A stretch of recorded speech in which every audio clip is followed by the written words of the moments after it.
seperti yang Ibu sudah jelaskan terkait jurnal pembelian, jurnal penjualan, ini contoh soalnya. Langsung saja, ini model untuk jurnal pembelian, ada tanggal, keterangan atau vendor, syarat pembayaran, debitnya itu terdiri dari pembelian, kemudian ada lainnya ini ada akun, ada jumlah, kredit, ada utang usaha. Nah, untuk jurnal penjualan ada tanggal, ada keterangan, nama toko atau customer tempat kita beli, syarat pembayaran, debit kreditnya ada, debitnya untuk akun piutang usaha, kreditnya untuk penjualan. Yang terakhir, yang ketiga, jurnal umum. Jurnal umum ada tanggal, keterangan, ref, debit, kredit seperti biasa. Nah, di sini untuk jurnal pembelian, pembelian ini yang dimaksud hanya untuk pembelian barang dagangan. Kalau pembelian selain barang dagangan itu masuk ke lainnya dengan akunnya dirincikan, kemudian jumlahnya. Ingat, pembelian barang dagangan masuk kolom ini, yang selain barang dagangan masuk kolom ini. Oke, untuk penjualan tidak, sama saja. Jurnal umum juga sama saja.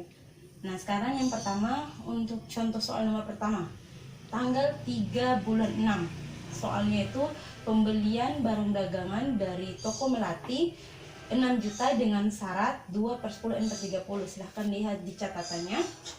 Nah, cara mengisinya itu yang pertama tanggal diisi tanggal 3 bulan 6. Kemudian keterangan atau vendor itu tulis toko di mana kita membeli barang, toko Melati. Kemudian syarat pembayaran di soal itu ada 2/10 N/30 ditulis. Kemudian karena itu adalah pembelian barang dagang, maka dimasukkan ke dalam kolom pembelian. Akun untuk lainnya itu dikosongkan. Nah, kalau untuk kolom kreditnya utang usaha 6 juta. Jadi posisi debit dan kredit seimbang. 6 juta debit, 6 juta kredit. Lanjut, di tanggal 5 bulan 6, soal berikutnya. Tanggal 5 bulan 6 itu ada penjualan kepada toko Abadi senilai 8 juta dengan syarat 2/10 N/30. Lihat di soalnya. Nah, diisinya sangat mudah, diisi di kolom tanggal seperti biasa, tanggal 5 bulan 6.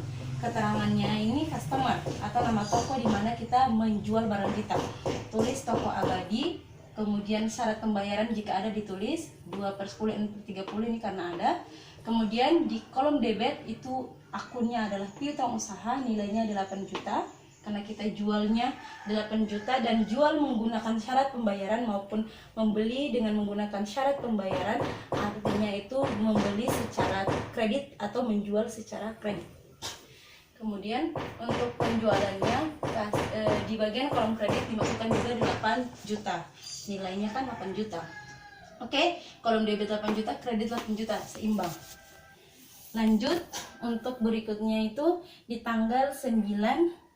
Di tanggal 9 itu ada pembelian barang dagang dari toko Andri senilai 5 juta dengan syarat pembayaran 3/5 N/30, ada dalam soal. Nah, kita tinggal isi saja. Tanggal 9 bulan 6, vendornya toko Andri, Andin. Kemudian syarat pembayaran ada 3/5 N/30. Lanjut, karena itu pembelian barang dagang masuk ke dalam kolom pembelian 5 juta. Kolom kreditnya utang usaha masuk juga 5 juta. Oke, sudah seimbang? Seimbang. Oke, lanjut di tanggal 10. Tanggal 10 ada 2 transaksi. Yang pertama penjualan kepada toko Ambon senilai 1 juta dengan syarat N/30. Jadi tidak ada diskon ya, N/30. Nah, dimasukkan saja tanggal 10 bulan 6.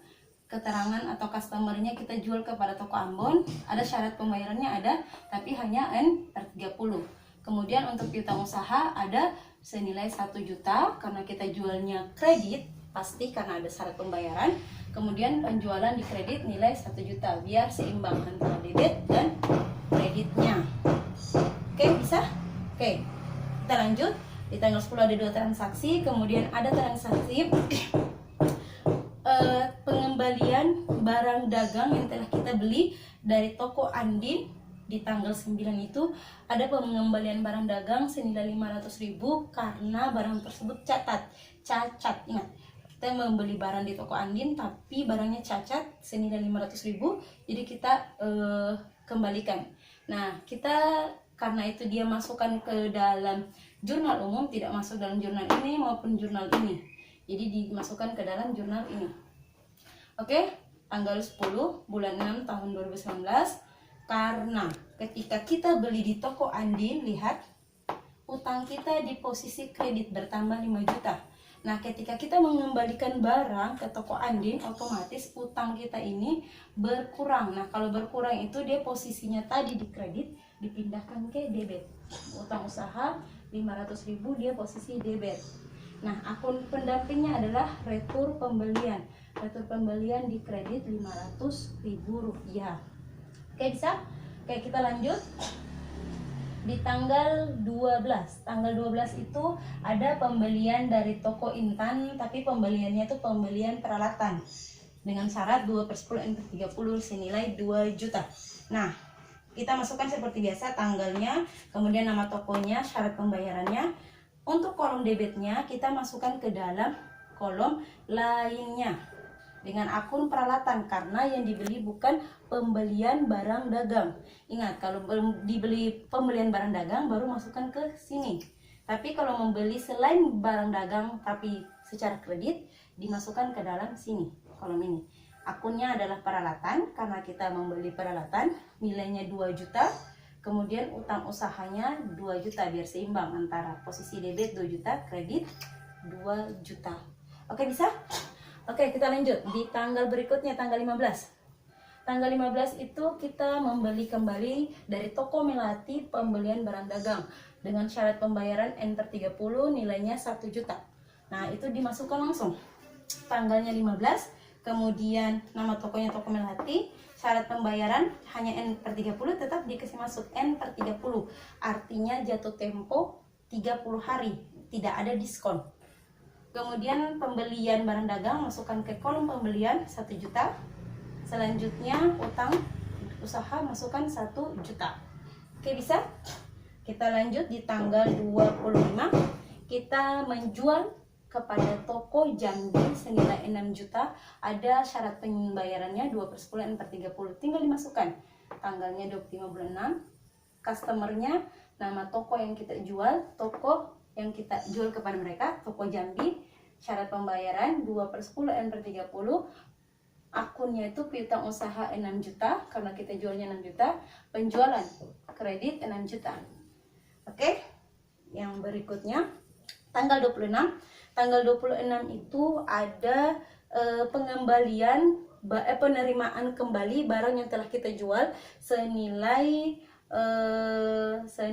berapa tuh, 300.000 dari toko Jambi. Jadi toko Jambi ini kita sudah jual 6 juta, tetapi pada tanggal 26 ternyata ada barang yang rusak senilai 300.000. Toko Jambi kembalikan atau retur ke kita. Nah, kita menjurnalnya tanggal 26 bulan 6, karena itu mengembalikan penjualan kita, berarti ada retur penjualan. Lihat posisinya, penjualan posisi di kredit ketika kita menjual. Jadi ketika kita mengembalikan barang jualan kita, penjualan ini dia posisinya dipindahkan ke debit, tetapi akunnya adalah akun retur penjualan. Nih, dipindahkan ke posisi debit tapi akunnya retur penjualan. Nah, yang jadi masalah itu retur penjualan ini kan dia tidak masuk ke dalam jurnal penjualan atau pembelian, berarti dia masuk ke jurnal umum. Oke, akun pendampingnya apa? Piutang usaha. Karena di sini kita jualnya ada pertambahan piutang usaha, posisi di debit. Ketika piutang usaha kita berkurang karena adanya pengembalian barang, otomatis dipindahkan dari debit ke kredit piutang usaha. Jadi jurnalnya retur penjualan debit 300, kreditnya piutang usaha 300. Jumlahkan 800.000. Ini sudah selesai dijumlahkan 15 juta debit. Oke. Ini 15 juta kredit. Nah, yang terakhir di jurnal tanggal 30 ada pembelian dari toko Budi, pembelian perlengkapan nilainya 500.000. Nah, 500.000 tinggal dimasukkan saja. Toko Budi, tanggal, toko, nama vendornya toko Budi, syarat pembayarannya N/30. Karena itu bukan pembelian barang dagangan, maka dimasukkan ke dalam akun lainnya. Nama akunnya perlengkapan, jumlahnya 500.000. Kemudian karena belinya dengan syarat pembayaran, artinya utang. Jadi utang usaha dimasukkan 500.000. Oke, kita jumlahkan. Akun lainnya ini berjumlah 2.500.000. Ini tambah ini. Yang ini jumlahnya 6 tambah 5, 11 tambah 1, 12. 12 juta tambah 2.500.000, 14.500.000. 14.500.000. Oke, jadi sisi debitnya 14.500.000, sisi kreditnya 14.500.000.